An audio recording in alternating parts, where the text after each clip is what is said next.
Okay, the story is told about Rabbi. They say about Rabbi Nachum of Chernobyl that he was visiting the Baal Shem Tov, the founder of Hasidus. So it happened that he went to visit him on the Shabbos of Bechukotai, that they were reading the Tochacha, they were reading the curses, and that Shabbos amongst the Hasidim is not called the Tochacha, it's not called the curses, but the Hasidim always speak in a positive, uplifting manner, and so it's not called the Shabbos of the curses; it's called the Shabbos of Bracha, the Shabbos of blessings, the opposite of curses.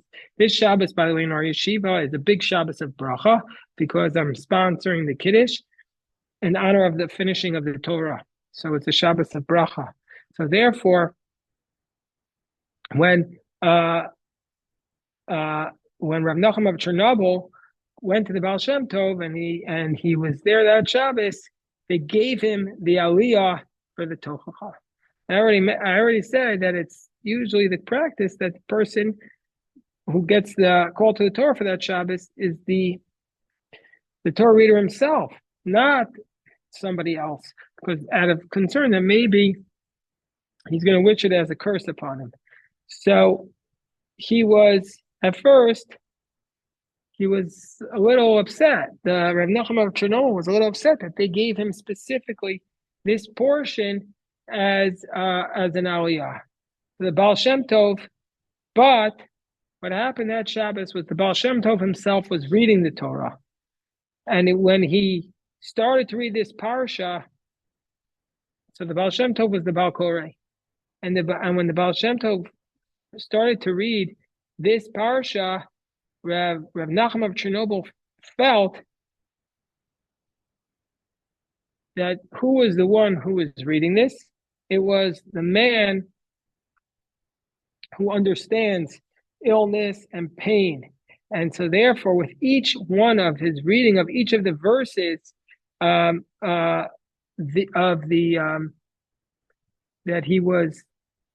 he was reading, the pain, any pain that Rav Nachum of Chernobyl felt started to disappear from him. Meaning to say, Rav Nachum of Chernobyl had some ailments, and when he got called to the Torah and the Baal Shem Tov started reading these curses, they all started disappearing.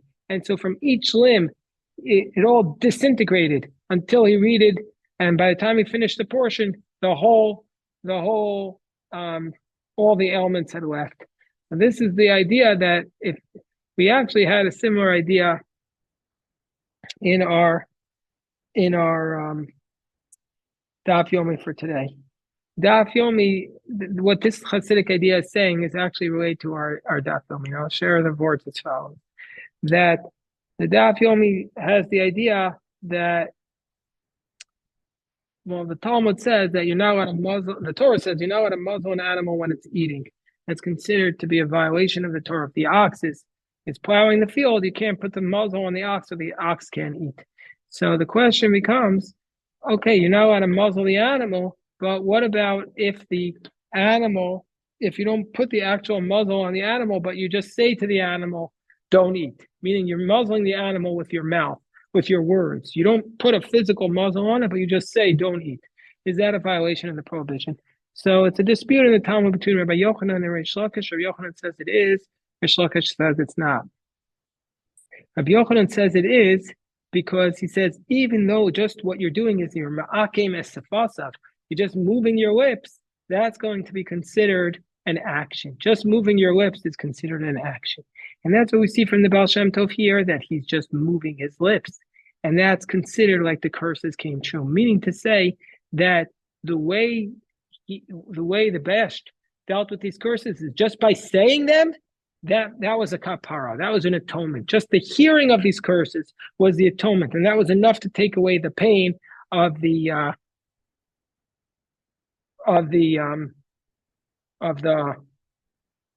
curses. Meaning to say the recitation of it was like the curses were fulfilled, and now we can move on to the blessing. That's the idea of this story. That's the idea of this story. The Chafetz Chaim on the Torah records the following, that he writes that there were some people, Chafetz Chaim says that there were some people who were so afraid to hear the curses, so they used to have the custom that they would go out during the time of the reading. This is also, some people do. Some people have the custom that they go out when the Yizkor is recited. This is another bad custom that people shouldn't do. But there are some people who have the custom, the Chafetz Chaim writes, that they would leave the synagogue when the Tochacha was being read because they said, we don't want to be here because then maybe it's going to come true. And there are some communities that the Torah reader swallows up the words and reads it in a very low voice. And then as a result of this, most of the people praying there hear nothing. They don't hear it. And they think they're doing it the right way. What's this like? It's like a parable. So there was a person that they warned him that he shouldn't go down this path, which is filled with thorns and wild animals that are waiting to ambush him there. But he doesn't hear them, doesn't listen, doesn't know what's going on. And so of course he's not careful, and he goes specifically down that path.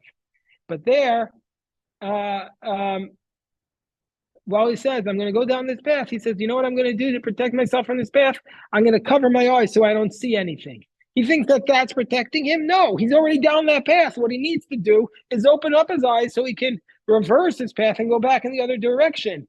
And so now he doesn't realize that by covering over his eyes, it's an even greater danger. So too, the person who leaves the synagogue, he's already walking down the path. He says, oh, I don't want to see the curses. I'll leave the synagogue so I don't know the curses. Just the opposite. That's going to make it even worse. You hear what's at stake. You need to hear what's at stake. So that's why he says, Shlomo Melch used to say, Musar Hashem b'ni al timas v'al tikatz b'toch. Don't be, King Solomon used to say, the rebuke of God, do not reject.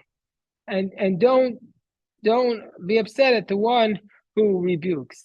And people think that if they don't hear the rebuke, then it won't happen. It's what kind of foolishness is that, says the Chafetz Chaim, that if they only had a little bit of wisdom, they would understand that by covering their own eyes up, that's what's causing them to, in an even worse manner, here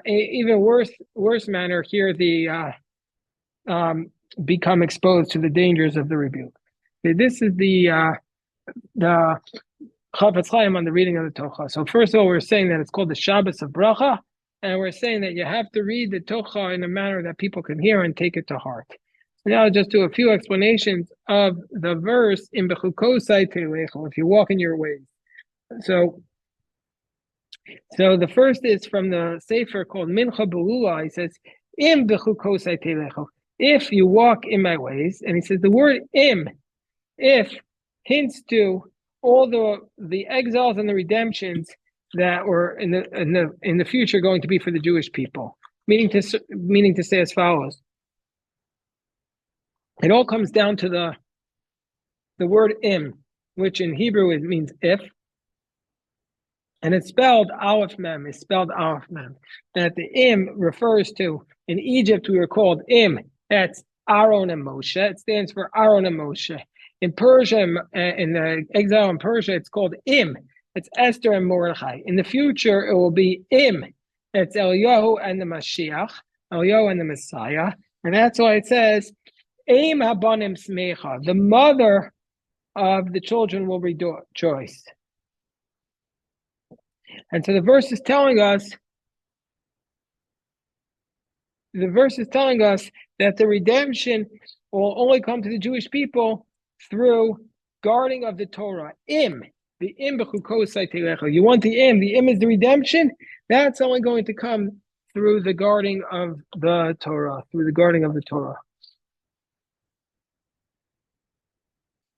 Okay, so now we have the story of the explanation of the Tiferes Yonasan. Who is the Tiferes Yonasan? The Tiferes Yonasan is Rabbi Yonasan Eibeshitz. Let me give you his exact dates because I know that will be very interesting about him. Hold on. Yeah, Rabbi Yonasan Eibeshitz. He lived basically the same time as the Orach Chaim HaKadosh. He lived from 1690 to 1764, so he just lived a little bit longer. But what's interesting about the Rabbi Yonasan Eibeshitz is that he was a tremendous Torah scholar, probably the leading scholar of his generation, but he was accused by another great Torah scholar of being a secret follower of Shabtai Tzvi. And so therefore that became known as the great Emden Eibeshitz controversy, where they were all accusing each other of being heretics and being secret followers. Well, here's what happened. That Rabbi Yaakov Emden, who was the other gadol, or the other leading rabbi, accused Rabbi Yonasan Eibeshitz of secret Sabbatian beliefs, that he used to write amulets, cameos, recognizing Shabtai Tzvi as the Mashiach after Shabtai Tzvi had already left the world. So, because Shabtai Tzvi died in 1676, and Rabbi Yonasan Eibeshitz was only born in 1690, and so most of the people supported Rabbi Yonasan Eibeshitz. But scholars today say that there really was evidence of his secret Sabbatian following in Rabbi Yonasan Eibeshitz's amulets. So it's a very, very controversial story. If you want to know more about it, you can hear the lectures of Professor Sid Lyman from Yeshiva University for many years, one of the brilliant professors that people would ever have the opportunity to meet. Okay, so what does Rabbi Yonasan Eibeshitz say here? He says, why? It says, "In Bechukotai telechu," if you walk in my ways. So he says, there's a statement in the Talmud that says that the angels are called omdim, and the humans are called holchim. The human being is somebody who walks, and the angels are somebody who stands. Why is it that the case? Why is a human being considered somebody who walks? And why is an angel considered somebody who stands? Because the angels understand, they know, and they understand the reasons for the mitzvos. So therefore, they have no need to struggle and to work hard. So therefore, their reward is not so great. But the Jewish people, the people as a whole, they work hard at Torah. The people who work hard at Torah, even though they don't understand the reasoning, nevertheless, they uphold the commitments because of the decrees of the king. And so therefore, their reward is even greater. So as a result of the keeping of the mitzvahs without any explanation, they're called a holech. That's called in Bechukotai telechu, meaning to say, because they have the potential for even greater reward. So that's one explanation. Another explanation is from Rabbi Yosef to Umim, the author of the Pri Megadim, one of the great commentaries on the Shulchan Aruch. He writes as follows: so in Bechukotai telechu, that refers to a chok is a specific type of law that has no explanation for it. So therefore, the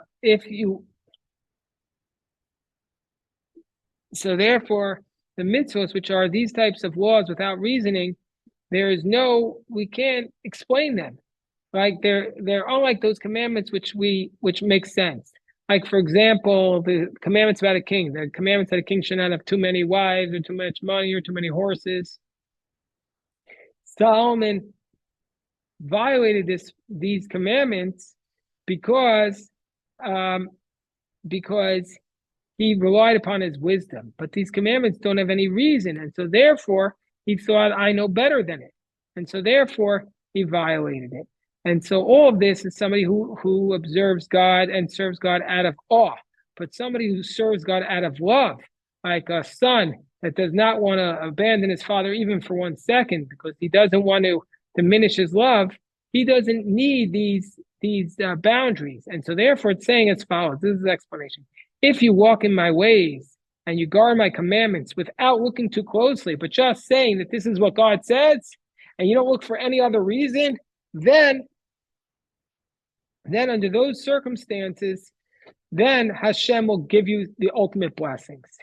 Even though according to the ways of nature, it shouldn't be like that. And so, meaning to say, if you follow this is what he means. Even if you follow my ways especially those mitzvahs which don't make any logical sense, you accept upon yourself, then what Hashem will do, if you do it out of love, Hashem will overturn the laws of nature in order to bless you. And how does that make sense? Because Rashi says, if you walk in my ways, I'll give you the trees of the field will give forth its fruit. What type of trees? Even the trees that don't have fruit.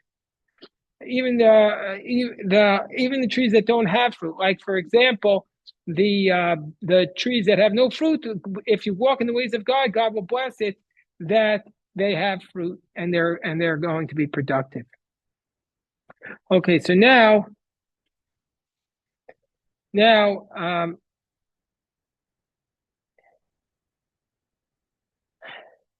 let's go to the explanation. Let's go to the explanation of the Saba of Slobodka. The Saba of Slobodka says, if you walk in my ways and I'll give you rain in its time and the land will produce forth fruit, that just like, this is what the Saba of Slobodka says. The Saba of Slobodka says that it means just like when rain comes forth in its proper time and the land will give forth its produce, this is a law that Hashem established the world. Hashem established the world in this manner, that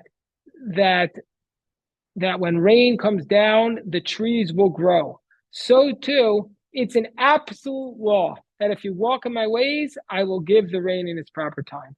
That's the explanation of the Saba of Slobodka. That's the explanation of the Saba of Slobodka. So, hold on one second. Okay. So now, I just want to say one more from the Kotzker Rebbe. This is how the Kotzker is known for his sharpness, his intensity, his pithy statements that keep us honest, the most honest rabbinic commentary of all. So this is what it says in the verse, but if you don't listen to me and you don't do all of these commandments, and then you're going to be suffering.